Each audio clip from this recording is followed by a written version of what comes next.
السلام عليكم أيها الإخوة والأخوات أينما كنتم داخل المغرب وخارج المغرب. في هذا الفيديو غادي تشوفوا يعني واحد القربالة نايضة في بلاطو جزائري، والموضوع هو يعني لماذا المغرب لم يضع ترشحه لكان 2027. والتأويلات هما يعني قو التأويلات اللي كيعطيو قو التفسيرات، وديما المؤامرة كولاسة، هذه يعني من المصطلحات التي أصبحت دائمة التداول عندهم في البلاطويات ديال هذه البرامج. قال لك بأنه بما أنه المغرب ما حطش كونديداتور ديالو ديال 27، يعني هذا أنه راه يعلم بأنه سوف يستضيف الكان ديال 25. وهكذا يعني بادين تعطيو في التأويلات وتعطيو يعني في التفسيرات لنظرية المؤامرة ضد الجزائر ونظرية يعني الكولاسة، وبأنه الجزائر ضحية وكذا وكذا. المهم بلا ما نطول عليكم الإخوة والأخوات، أتمنى لكم فرجة طيبة، ودائما ما تنسوناش الله يجازيكم بخير بالاشتراك وتفعيل الجرس، وكذلك يعني تبارطاجيو هذا الفيديو على نطاق واسع باش يوصل يعني لجميع الإخوة والأخوات داخل المغرب وخارج المغرب. يلا نخليكم تبارك الله عليكم فرجة ممتعة. هل سقطت ورقة استضافة كان 2025 في الماء؟ لماذا لم يرد اسم المغرب في قائمة المترشحين لاستضافة كان 2027؟ هل حسمت أمور في الكواليس؟ وهل تم تقسيم الكعكة وما نصيب الجزائر منها؟ طبعا القراءة الأولى هي هل حسم الأمر في ما يخص كان 2025؟ هل الملف يرشح المغرب باش يحتضن هذا؟ لأن المغرب مادام ما قدمش لا كونديداتور تاعو بور 2025 ممكن عنده ضمانات باللي هو اللي راح ينظم كاس افريقيا 2025. والجزائر ممكن عندها معطيات اللي خلاتها تحط الترشح تاعها في 2027 مادام ما راهيش ضامنه الترشح تاعها في 2025. هنا السؤال يبقى مطروح، هل يعني شيء جيد أن الجزائر تحط الملف في 2027؟ تكلمنا من قبل في الكوليس مع الأخ فريد. هل من الرجولة يعني لو فيها تلاعبات في 2025 هل تهمنا احنا ننظموا كأس افريقيا 2027؟ بون دوك احنا ما لازمش نردوه صراع، يعني ما نخرجوش من الصراع السياسي ندخلوا في صراع رياضي مع المغرب وتولي يعني ديما المشكل الجزائر المغرب الجزائر. كأس افريقيا 2025 ممكن نعم ممكن نقول احنا ما نطيحوش في اللعب. ممكن مادام المغرب ترشح ممكن يعطيو له كأس افريقيا، احنا ندافعوا على حظوظ الجزائر باش تاخذ كأس افريقيا 2025 كما كاين نيجيريا والبنين ممكن تمنح لهم تنظيم كأس افريقيا 2025.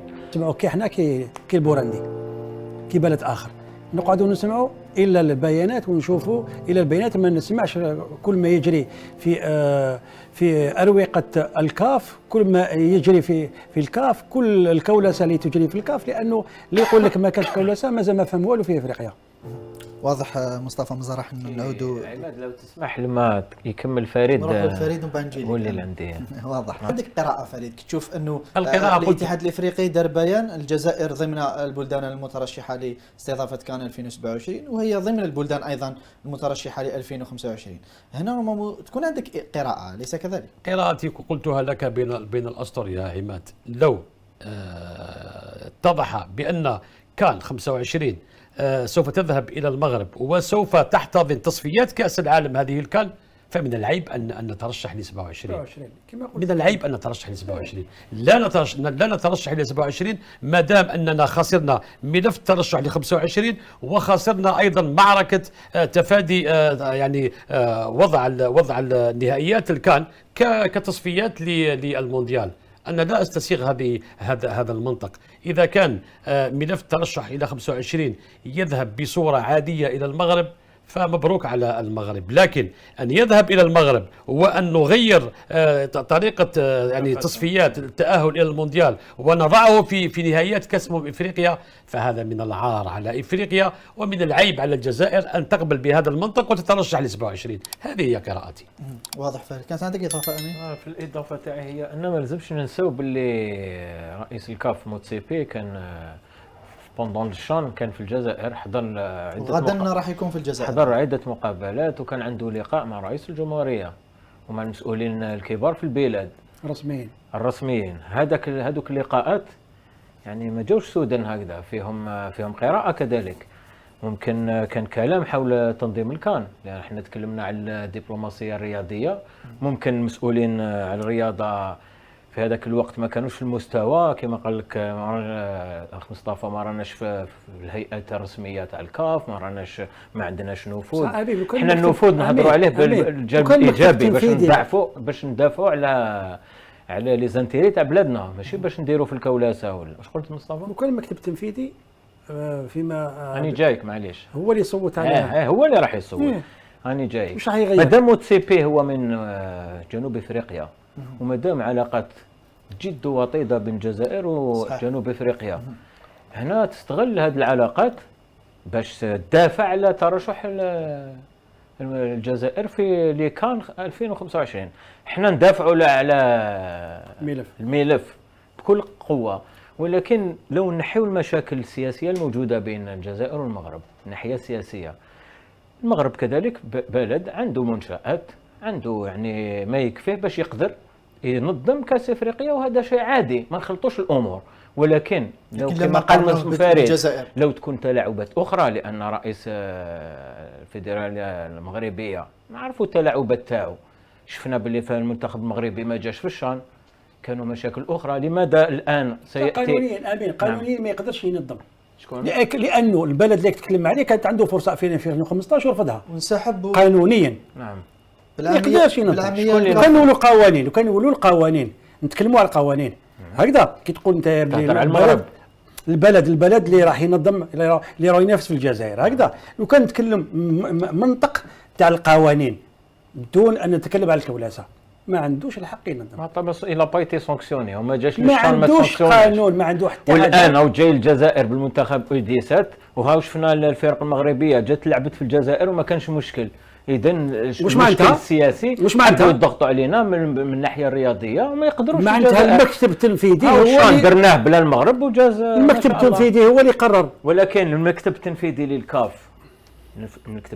للكاف الرئيس تاعو من جنوب افريقيا، هو عنده قوه، هو عنده وزن. لو ما تصيبش الشخصيات كما هذه في الوقت تاع اللي تسحقهم، واش دير بهم؟ وراي العلاقات الطيبه ايضا. شوف امين، ولكن حنا نتكلموا عليه. امين اللي حطوه ما عندوش وزن. خليني نقول لك، اللي حطوه اللي يديروه ما عندوش وزن، لانه موتسيبي ماهوش منتخب. موتسيبي رجل اعمال، رجل ما راهوش منتخب. حطوه هكذاك برك، او يعرف صلاحه موتسيبي وعنده وزن. ما راهوش منتخب. كيفاش ماهوش منتخب؟ مش منتخب. كيفاش شكون حطوه؟ علاه ماشي منتخب؟ نحاول اسمه الكونديداتور تاع سونغور تاع اسمه تاع الموريتاني باش يدخل موتسيبي وحده. بصح في الشكل فوطاو عليه. ماهوش منتخب. أو منتخب كاين الهيئة هذه ماهيش تمشي هكذا برك، تمشي عندها قوانين، الهيئة تمشي عليها. واش من قوانين؟ ما كاش قوانين في افريقيا يا امين، الله يهديك. أنا نفهمك. لا افريقيا دوك ما لازمش نقزموا كلش في افريقيا. لا ما كاش قوانين. كاين ايجابيات. لا انا مانيش داكور مع هذا الطعك تاع افريقيا. الكوارث كاين في كل بلدان العالم، وشنو هما عندهم شفافية خير منا.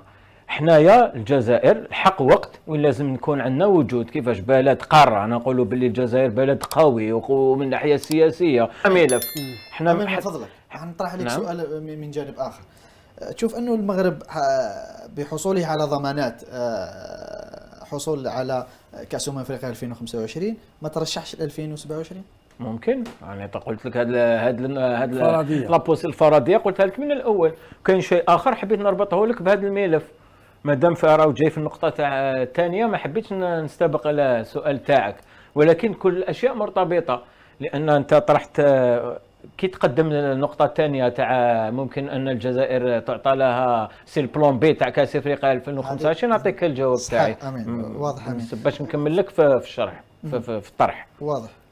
لا تذهب بي الى 27. 27 عماد دون 4 مازال عندهم الوقت. ايه شوف انا يا في غياب تواجد اسم المغرب في هذه القائمه طرح تساؤلها. ايه ووجود الجزائر، كيف تريدني ان اقرا هذا المعطى بهذه السذاجه؟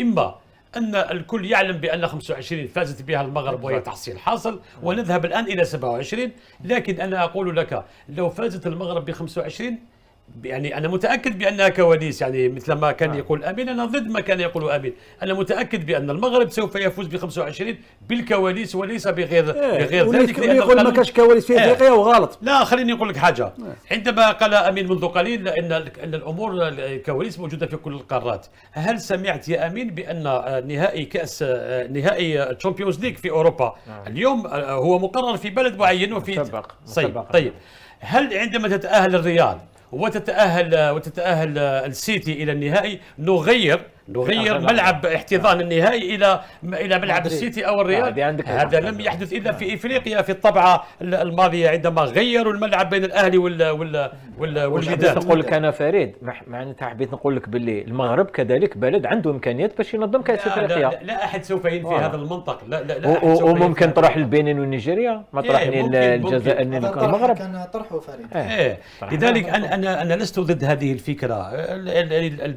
البلاد المترشحة هي الجزائر والمغرب والبنين لا يهم من سوف يفوز، وليفوز من يفوز، لكن أن نغير القوانين ونحول نهائيات كأس إفريقيا 25 إلى يعني دورة تأهيلية للمونديال، هنا مربط الفرس. واعطائها للمغرب هنا مربط الفرس. لا يجب أن تسمح الجزائر ومن يدور في فلك الجزائر أن تغير هذه القوانين وفق هذا المنطق، حتى لو فزنا نحن الجزائريين بهذه الدورة، خاصة لو تكون تحكيم وكذا غلطنا وهذيك. لا هذه اسمح لي بصح كي تقول لي امين، كي تقول لي انايا اسمع، كي تقول لي 2019 ما كاش كولاسه، نقول لك كاين كولاسه، نقول لك كولاسه. كيفاش دينا؟ نقول لك كاين، شوف نقول لك كاين كولاسه ونحبس هنايا، وماشي كي ربحنا ما كاش كولاسه وكي خسرنا كاين كولاسه. هكذا شوف في افريقيا كاين كولاسه. حبيت كرهت امين الفئات الشبانيه في الفئات اقل من 13 من 15 من 19 كاين كولاسه. الجزائر فازت بكل جداره شاهدت الجامع وفزنا عليها فوق ارضيه الميدان وما كان حتى حاكم عطانا كادو. هذه في 2019 كنا اقوياء. خلطوش الامور. نعم كنا اقوياء، ما كناش كاع. شوف امين، شوف احنا نتكلم كانت الظروف ملائمه. اسمعني نتكلم